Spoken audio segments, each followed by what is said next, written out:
Bueno, vamos a empezar, como lo habíamos dicho, la generación del 37, pero bueno, como la historia y el presente dialogan siempre, seguirán dialogando, el actual presidente de la nación eh, habla mucho, o en su boca salen muchas palabras hacia Juan Bautista Alberdi. Antes de ir a la generación del 37, ¿qué se puede decir de Alberdi en el sentido de quién fue Alberdi? Por lo que yo Sí, sé, no tiene nada que ver con esta fantasía narcocapitalista liberal. Esto es, qué opina usted? no es, bueno, muy interesante la cuestión porque pocas veces Alberdi alcanzó la resonancia que hoy tiene. Discúlpame, Sebastián, mi teléfono está haciendo un ruido. ¿Molesta en el audio lo que estás grabando? No, No, no, no molesta, no molesta. está haciendo un eco. Bueno, cortamos esto de este poquito. Digo simplemente que el, pocas veces Alberti había tenido tanta relevancia en la discusión política. Quiero decir, con Sarmiento cantidad de veces ocurrió cosas similares, incluso por supuesto con tantísimos otros personajes de nuestra historia, pero no con Alberti. ¿No? Alberti casi siempre ocupaba una segunda, una tercera fila respecto de esto y no era material de discusión, ¿no?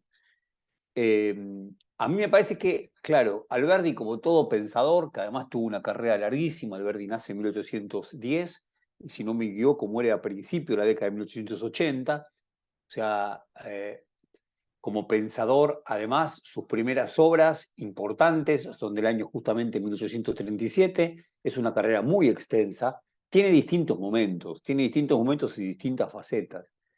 Si uno lee el libro Bases, ¿no? Que es el libro que está justamente como fundamento de la Constitución de 1853, es un libro que sin duda dialoga muy bien con los anarcolibertarios y que plantea cantidad de cuestiones, incluso con crueldades que son muy propias hoy del mileísmo. ¿Bien? Hay una apuesta absoluta por la modernización económica sin tener ningún tipo de duda política dirigida a aquellos que van a ser lastimados por esa modernización. Más bien lo contrario, hay una idea de, bueno, el tren de la modernización es uno, hay que tomarlo más allá de los costos sociales que esto implique. Y los costos sociales son enormes. Por ejemplo, en ese libro Bases, Alberti dice cuestiones tremendas. Por ejemplo, dice que el indio entre nosotros no compone ni figura, no figura ni compone mundo. El indio entre nosotros no figura ni compone mundo. Lo que quiere decir eso es que el indio está de más y que por lo tanto se trata de borrarlo del mapa y punto. Interesante, porque no quiere decir que no exista. Sí, existe, pero no compone mundo, no tiene entidad política. Y al no tener entidad política, se puede suprimirlo. ¿No? Es casi como 1852, como enunciado, es enunciado que anticipa masacres posteriores. Lo mismo respecto del gaucho, perdón, un poquito menos respecto del gaucho. Respecto del gaucho el gaucho es un material imposible de adaptar a las necesidades de la modernización, que son las necesidades de la época. Por tanto, no vale la pena ni siquiera darle educación, como proponía Sarmiento, ¿bien? Ni siquiera vale darle educación, lo que hay que hacer es reemplazarlo, ¿bien? Con los inmigrantes. Ese Alberti es un Alberti De problemático. Emilio puede dialogar con lo de Videla, cuando decía lo de las masacres posteriores. Sí, totalmente. Ese Alberti puede dialogar, incluso hay una misma, es tremendo, pero puede dialogar con Videla. Cuando Tulio Alperín Donkey escribe sobre este Alberti en 1952, en Una nación para el desierto argentino, incluso él mismo, Alperín Donkey, que además es un historiador conservador, subraya la palabra crueldad. Palabra que por supuesto hoy volvió a la política digamos, por vías principales. Ahora, ese Alberti no es el mismo al de 1838, donde decía cosas muy distintas. No es el mismo el Alberti que se va a oponer a la guerra del Paraguay. ¿Sí? Sí hay un último Alberti que vuelve a acercarse, sobre todo ¿por qué? Porque su apuesta es muy fuerte a un estado mínimo, ¿bien? Y a una capacidad del mercado y la modernización de resolver los problemas de la sociedad. Se puede decir que el Alberdi, a ver, Milciades Peña, cuando escribe el Paraíso Terrateniente o la Ajá. guerra viste la guerra de Tipo Infame, no me acuerdo cómo se llama, es el tomo que cuenta la guerra del Paraguay y Peña. Totalmente. La era de Lo, Mitre. lo cita mucho Alberdi y pondera mucho el Alberdi de la guerra del Paraguay, que casi Claro, claro. puede servir para el revisionismo histórico. ¿Qué se puede decir de ese Totalmente. Alberdi? Para mí es más interesante. No, bueno, totalmente. A mí me parece que ese es el tema. Con la historia y sobre todo con historias tan complejas como la de un pensador, ¿no? Que tuvo una larguísima trayectoria intelectual en un país que además supo de tantas rupturas en su misma historia. Claro, tiene momentos que son interesantísimos. Sin duda, cuando se opone a la guerra del Paraguay es notable. Sobre todo porque lo que entiende Alberdi es que esa guerra, ante todo, le es beneficiosa al Imperio de Brasil. Bien. Y ahí retomo una idea que a mí me parece que es fundamental en Alberdi y que está en los escritos de él de 1838, fragmento preliminar al estudio del derecho, o sea, bien cerquita de esa generación del 37, que es algo así como la imperiosidad de aceptar la realidad americana. No, hay una realidad.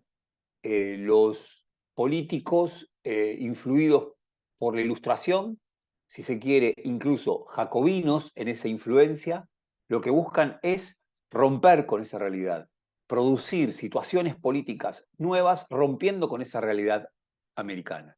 Bien.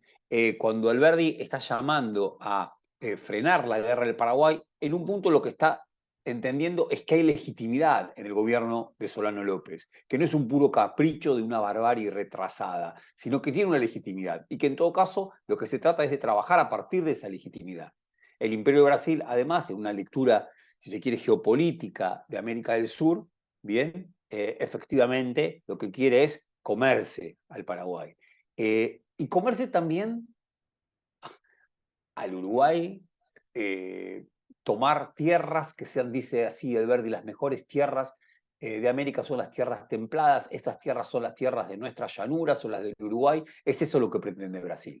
Por lo tanto, también la intervención de Brasil a favor del Partido Blanco, a favor del Partido Blanco, perdón, bien, en la disputa por Paysandú. En ese caso hay un Alberdi, que el último Alberdi es casi roquista, o Roca lo rescata el último Alberdi, ¿no? Sí, sí.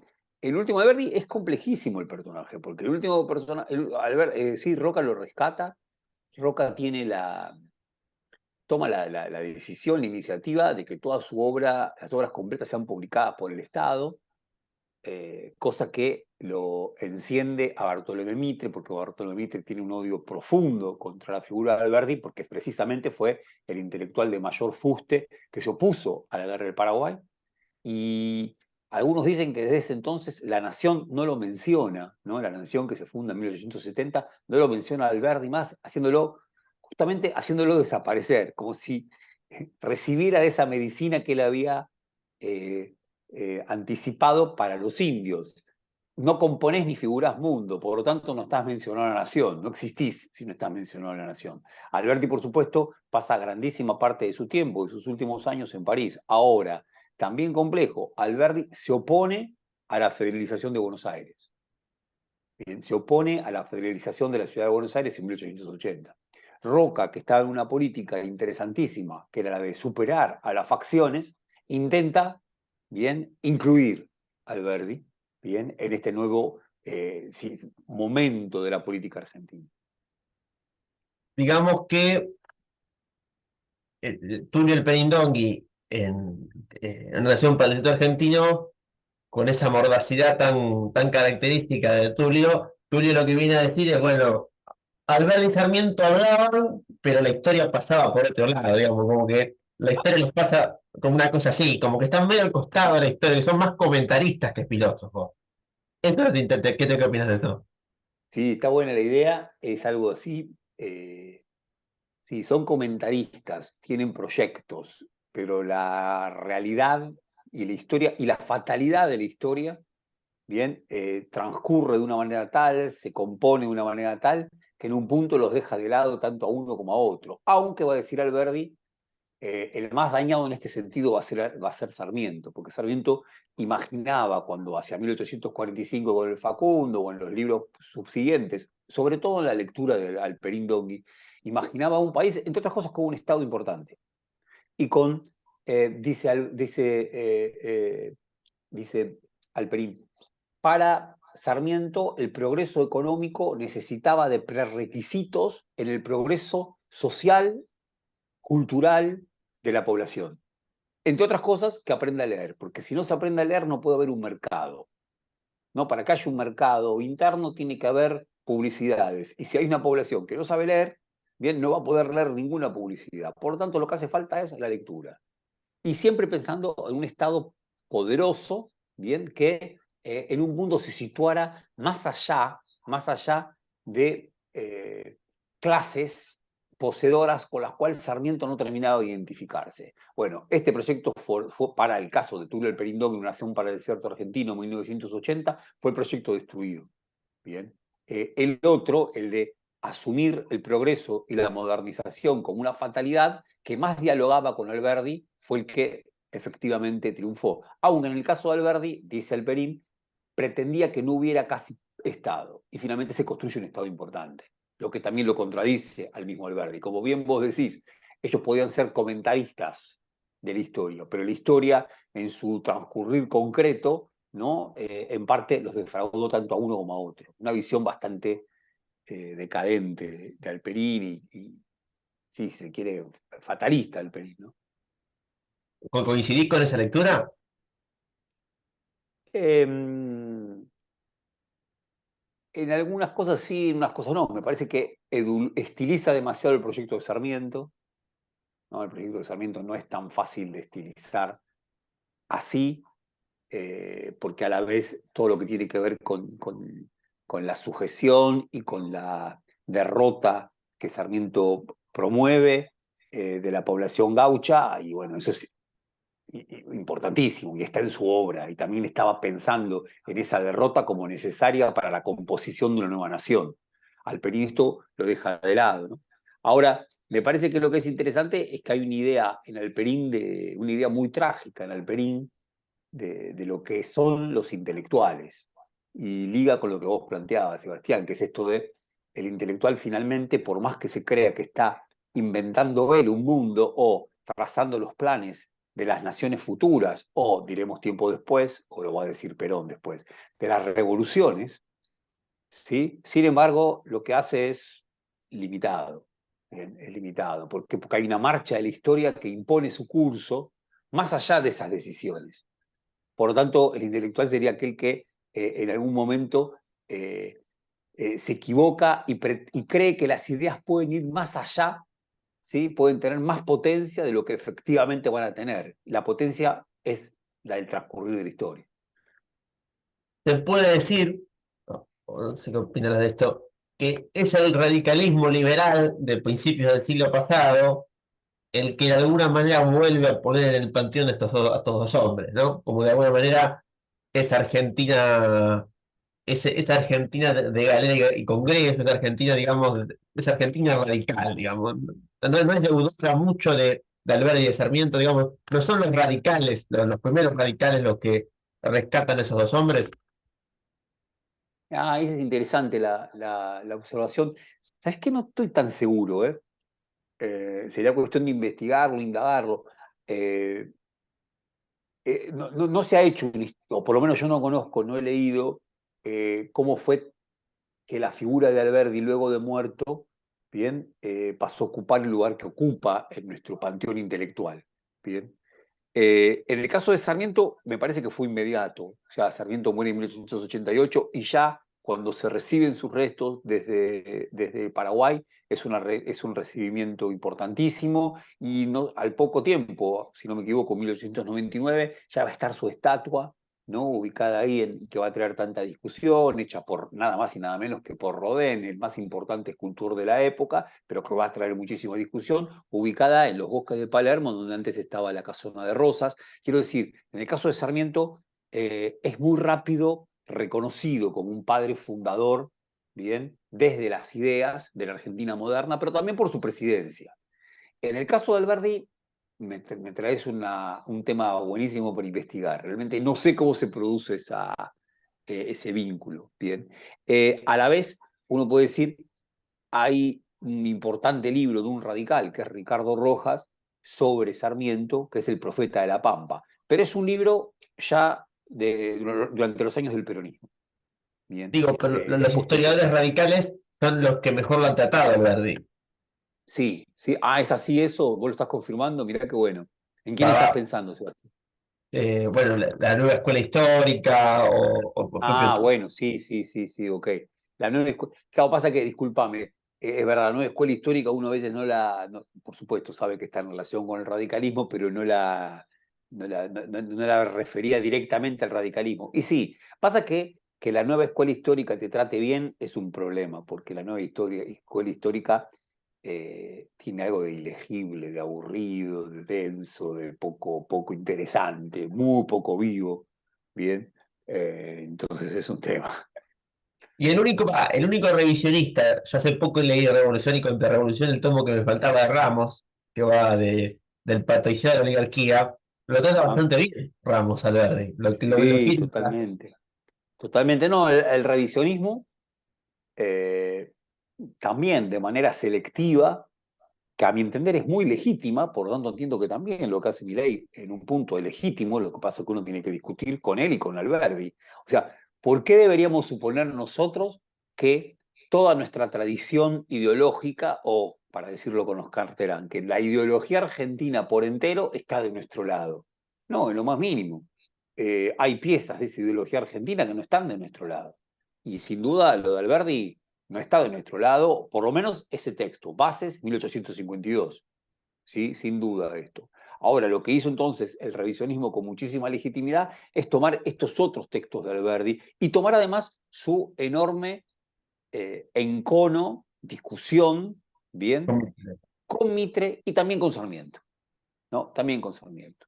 ¿Por qué? Porque también, bueno, la discusión con Sarmiento se origina a propósito del apoyo o no a Urquiza, aquel que había derrotado a Rosas en la batalla de Caseros, ¿no? Mientras que Sarmiento también había formado parte de ese ejército grande, muy prontamente empieza a dudar de las condiciones de liberador que podía tener Urquiza, hasta finalmente romper lanzas y irse al exilio y pasar a la oposición desde Buenos Aires contra la Confederación Argentina. En el caso de Alberdi, no, va a permanecer fiel a Urquiza, fiel al proyecto de la Confederación, que en buena medida, aun cuando hubiera derrotado a Rosas, Urquiza seguía representando el líder más importante del federalismo interior argentino, ¿no? Sé que puede no tiene tanto que ver, pero el kirchnerismo, cuando hace el bicentenario, hay una columna de Beatriz Arlo, me acuerdo, que dice que no sabían dónde meterlo a Sarmiento. Sí, claro. Sí, bueno, para el kirchnerismo es un problema, para el kirchnerismo es un problema, Sarmiento. Eh, de todas maneras, recuerdo ahí como me parece que por esos días Cristina inauguró una escuela de las tantísimas que inauguró el kirchnerismo, e hizo una referencia recontra interesante a Sarmiento, ¿no? Que era esta eh, bueno, la idea de un Sarmiento constructor de Estado, construcción de escuelas es construcción de Estado, por tanto, ante eso no se puede estar en contra, ¿no? Y sí, hubo una ambigüedad del kirchnerismo respecto de Sarmiento muy lógica, a mi entender. Incluso si uno piensa en Zamba, también el Zamba que está dedicado a Sarmiento, que para mí es recontra interesante, y es un Zamba ambiguo. Bien. Difícil no ser ambiguo con Sarmiento lo que se puede es pensar.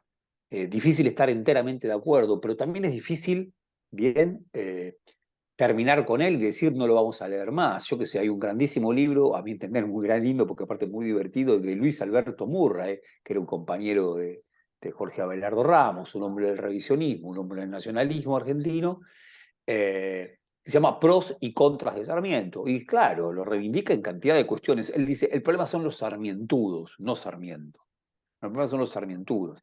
Y otro interesantísimo pensador cordobés ligado al nacionalismo, ligado al federalismo, que es Saúl Taborda, decía una frase que me parece fantástica. Decía, podemos no estar de acuerdo con Sarmiento, pero no podemos estar sin él, ¿no? Y él sin duda no estaba de acuerdo con Sarmiento, pero no podía estar sin él. Son como esas compañías que más allá del desacuerdo enriquecen. Sí, sin duda. Sin duda, sin duda. digamos. Buenísimo. Buenísimo que compartamos esto, Sebastián. Sí, sí, sí. Creo, digamos, el actual gobierno, todo venía porque, digo, se está hablando mucho de la generación 37 de Alberti, este gobierno está leyendo mucho, y eh, no se entiende, o sí se entiende, pero es extraño entender la coherencia, el panteón histórico del libertarismo, porque al revés de lo que uno pensaría, eh, lo pone Alberti y a Sarmiento, lo pone a Mito y a Urquiza en la sala de los próceres. Digo, no es la línea liberal clásica, la de Javier Milei, es otra cosa. Sí, sí, está buenísimo. No soy el más ducho probablemente para hablar de esto porque hay algo de estos movimientos últimos del libertarismo que me perdí. Pero sí me parece que hay otra cosa. Eh, lo que charlábamos y se conversó tanto, ¿no? El macrismo quiso sacar a los próceres de los billetes para poder animales, y lo hizo. En el caso del libertarismo, no, muy raro, tiene otra idea. Está buscando en la historia, está buscando algún tipo de fundamento en la historia. Y a mi entender, los acentos fundamentales, más allá de esto que vos decías, que es recontra interesante, me refiero a lo de Urquiza, eh, y también lo de la generación del 37, porque yo lo que vengo detectando es fuerte. Alberdi, Roca. Bien, Alberdi por el liberalismo, por abrir las puertas de la globalización, abrirlas de par en par para que entre el capital, que lo que va a traer es el bienestar, no hay duda. Esa forma tan acrítica de entender la relación nuestra con, bien, las grandes potencias capitalistas, con el capital extranjero, era muy propia de Alberdi, no de Sarmiento.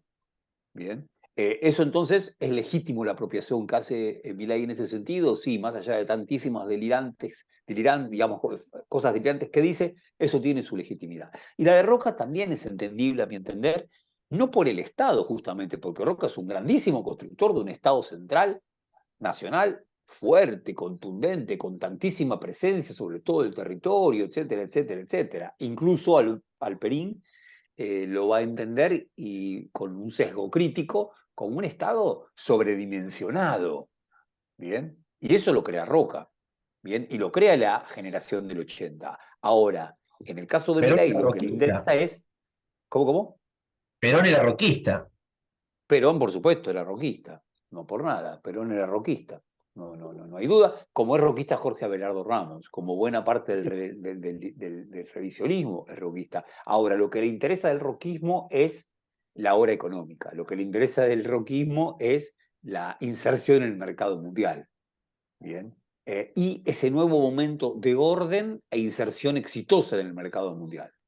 ¿No? Digo, la oda de los ganados y las mieses, Milei querría poder interpretarla él, ¿bien? Y que sea parte de su gobierno, que hubiera algún poeta como estuvo Lugones en 1910, ¿bien? Que escriba esa oda a nuestros productos de exportación que no, finalmente traerían el bien para el conjunto de la sociedad, cosa que obviamente es una falacia, pero bueno, ahí estamos. Por ejemplo, es muy gracioso ver que en la sala de los próceres pusieron a Victorino de la Plaza. Yo creo que salvo en la Facultad de Filosofía y Letras o en el profesor Joaquín B. González, yo paro por la calle y nadie sabe quién es Victorino de la Plaza. Tal cual, es un delirio. Eso es parte de un delirio, de un capricho, también algo de muy improvisado que tiene este gobierno. Pero no digo que sea un defecto, porque hay algo de la improvisación que le da un tono vivo, ¿no? Algo de que no está del todo planeado, entonces que van ensayando, ensayan cosas y le salen cualquiera, y alguno habrá tirado y ponerlo a Victorino de la Plata, y dale, ponelo, miren que es un hombre de la aristocracia, de la élite. Bueno, ahí está. Bueno, sí, sí, estamos viendo como un proceso extraño que no sabemos en qué va a terminar, bien, si va a terminar muy pronto o va a tener una duración importante, pero donde muchísimas cosas se están definiendo a la marcha, ¿no? También estos panteones, también este panteón histórico, sea como sea, de todas maneras, Sebastián, me parece que, bueno, y ahí estamos de acuerdo, hay sí una decisión de enraizarse de alguna manera con la historia argentina, encontrar algún tipo de filamento que una esta política presente con un pasado, por supuesto, muy remoto. un pasado que, digo, siempre se ha dicho a los revisionistas que por ahí hacían más literatura que historia, sobre todo después de la década de 80. Si se quiere, por ahí estos hombres vuelven a esta visión de la historia, si se quiere, más literaria, como una revisión del pasado muy folclórica, digamos, Sí, muy de una especie de mito que se perdió por el socialismo, digamos. Éramos lo mejor hasta que llegaba el socialismo, digamos, una cosa así, ¿no? totalmente. Sí, totalmente. Pasa que ahí a mí me genera esto, lo escuchaba a Cristina el otro día y me genera un poco de duda, porque ya lo tengo que escuchar de vuelta, ¿no? Como siempre, recontra interesante, pero en un momento dice algo así como, bueno, esto ocurrió porque no se enseña bien historia, porque si se hubiera aprendido bien historia, nadie podría volcarse, nadie podría votar, ¿no? Y nadie podría prestarle algún tipo de credibilidad a un proyecto de estas características. Claro, lo que pasa es que es un problema, porque la historia argentina también es eh, una pobreza importante, sostenida, ¿no? Que yo digo, desde la dictadura de esta parte, más allá del momento kirchnerista, que pudo aflojar de manera, a mi entender, importante, pero algunos dicen que en números la pobreza en Argentina nunca estuvo por debajo del 25% en estos ya tantísimos años de democracia, 41, ¿bien? Entonces, eso también es parte de lo que hace que se relea el otro pasado. Por lo tanto, ¿cuáles son las fórmulas correctas para la vida presente? ¿Sí? Si esa vida presente, ensayando a veces otras partituras del pasado, y mucho tampoco ha funcionado. Bien. Bueno, ahí yo no creo que sea solamente un problema de que se lea mal la historia el que se vote a mi ley. Quizás hay primero, probablemente no se lea historia. Y está claro que la escuela y la historia no andan muy bien las escuelas. También es cierto que el peronismo, y me hago cargo también, debería hacerse cargo, me hago cargo también, insisto, de por qué no se hicieron mejor las cosas en las escuelas durante tantísimos años de gobierno peronista. Bien. Entonces, por un lado eso. Lo que refiere Cristina es que, eh, a ver, la generación en la cual estuvieron tenía un diálogo con los libros, con la formación política bastante Estoy de acuerdo. marcada, digamos. Salvando la distancia, voy a decir algo un poco grosero. Firmenich o los jefes montoneros, a los 20 cortitos años, podrían dialogar y hablar de Abelardo Ramos, Hernández Arregui, el padre Castellani, tener una visión, si se quiere, José María Rosa, tenían la política y la erudición iban de la mano en la década del Sí, 70. Hoy se puede hacer política sin tener ningún tipo de erudición, que es un fenómeno posmoderno. Y eso sucede. Yo no quiero ser malvado con algunos líderes de la ajá, Cámara, yo soy peronista, no, vale, ajá. soy compañero, pero no los veo para ir a un lugar y explicar cómo hacer un modelo de acumulación originaria en la Argentina que no sea la sociedad rural. Los veo que hacen Bueno, sí. eslóganes, que les falta poner un pensamiento profundo filosófico de leer, no sé, a Smith y leer cómo se hace la leche y cómo bajamos, no sé, los costos de la energía, digamos, la política en el sentido filosófico. Eso creo que falta en esta generación militar. Bien, sí, sí, de todas maneras me parece que hay, entiendo lo que planteás y me parece que está bien lo que dice en este punto Cristina, pero insisto, no es el problema de leer mal los libros de historia, y me estoy refiriendo a los votantes de mi ley, no tanto a nuestros compañeros o nosotros mismos. Claro, tampoco a mí me convence demasiado que esa generación, la de Cristina, fue tan fenomenal y lo que vino después fue tan desastroso. No me convence. O sea, sobre todo porque nos deja a vos y a mí, que somos distintas generaciones, en un lugar que no es el mejor lugar. Y en todo caso, entiendo que hubo una hora del mundo, que fueron los años 60 y 70, que abrió cantidad de posibilidades y también, por supuesto, sentó las bases de cantidad yo diría así, acentuó tragedias, porque esos años y esa generación también acentuó tragedias. Bien. Entonces, es complicado, ¿no? Hay pensarlo en esa clave, a mí me complica. Sí, me complica. Pero se puede decir que el gobierno libertario tenía una épica, Milei tenía una épica que el peronismo no. a ver, desde el 2015 falta una épica transformadora en el peronismo, digamos, una épica Sí, bueno, eso no hay duda, ¿no? Y eso creo que del 2015 y del 2019, ¿no? A partir del gobierno de Alberto, se acentuó más, yo diría como una suerte de comodidad con lo que se había conquistado. sin Y duda. uno dice, ¿quién puede estar cómodo? A mí me gusta mucho cuando Cook dice este tema de critica a los peronistas sin angustia, ¿no? Y lo está diciendo en el año 1961, peronista sin angustia. Una cosa rara porque parece traerlo del existencialismo, la idea de la angustia y el peronismo, que aparte no siempre se ha conjugado. Y él dice, bueno, hay que ser peronistas con angustia. En el caso de él, peronistas por angustia porque, claro, están en la clandestinidad, está proscrito el peronismo, el líder no puede volver a la Argentina, Perón no puede volver a Argentina.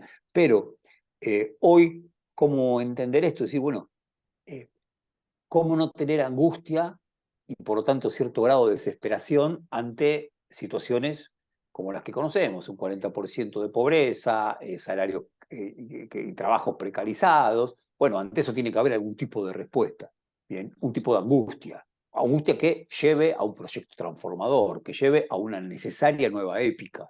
Bueno, eso es lo que estuvo faltando y está faltando. Para finalizar, digamos, a ver, cuando se escriba algún libro sobre el gobierno de Alberto Fernández dentro de 15 o 20 años, va a ser un tanto extraño, porque, digamos, va a ser difícil descifrar ese gobierno en términos políticos o Muy, económicos. muy, muy. Va a ser muy difícil. Primero me parece que es muy difícil para nosotros hoy sacarnos de encima el peso de lo que significó ese gobierno y esa experiencia fracasada de gobierno. ¿Por qué? Porque en un punto nos implica, porque nosotros fuimos los que lo sostuvimos, fuimos los que lo votamos, ¿no? Y no solamente Cristina, sino todos nosotros. Entonces me parece que hoy es un problema político serio, ligado al presente y ligado a la credibilidad de lo que el peronismo nuevamente pueda formular su relación con lo que fue ese gobierno. Y a la vez me parece que estoy totalmente de acuerdo con vos. Va a ser un dificilísimo capítulo de la historia argentina, también por el tema de la pandemia, ¿no? La pandemia que fue un acontecimiento mundial, ¿no? Que le toca gestionar a Alberto Fernández y que le da un grado de excepcionalidad a ese pasaje de la historia argentina altísimo. Bien, y a la vez el otro, ¿no? El peronismo se le puede decir una u otra cosa. Ahora, el peronismo tiene hambre de gobierno, hambre de gobernar, ¿no? Se lleva bien con la tarea de gobernar. Algunos podrán criticar en algunas coyunturas hacia dónde se gobernó, caso de Menem. Ahora, que Menem gobernaba no había duda, tomaba decisiones. Bien. En el caso de Alberto, la impresión es que en ese sentido se alejó muchísimo, bien, de esa tradición peronista del saber gobernar y de el no tener ningún tipo de eh, restricción a la hora de tomar decisiones. Bien, bueno, Alberto se movió de otra forma, ¿no? Una rareza. Se puede decir que no fue ni chicha ni limonada, porque no fue ni Cristina ni Alberto, como que quedó ahí, digamos, en una especie así de ten con ten, digamos. Sí, sí, sí, fue tremendo, ¿no? Porque en un momento de tantísima crisis, cuando justamente hace falta que la política eh, produzca, entre otras cosas, para transformar esa crisis en otra cosa, ¿bien? O incluso para ponerle algún tipo de contención, el gobierno de Alberto no estuvo en ningún, digamos, de ninguna manera a la altura de esa situación, ¿no? Bueno, ahí no tengo la grabación, pues ya Bueno, se